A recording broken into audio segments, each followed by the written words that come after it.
The bluebird is a symbol of happiness in many cultures around the world, including in Russia, where it represents hope, and in China's Shang dynasty, where it's a messenger of knowledge and enlightenment.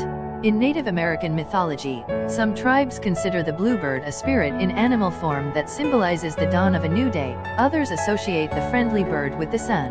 The Iroquois believe that the bluebird is a harbinger of spring that fights off the evil demigod of winter, Taoiseach. According to folklore, many Native Americans hung dry gourds to entice bluebirds to nest near their settlements so they can enjoy their enchanting songs of happiness and hope.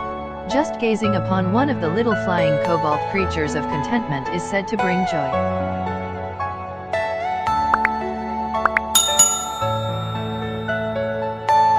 Are you all my personal dreams?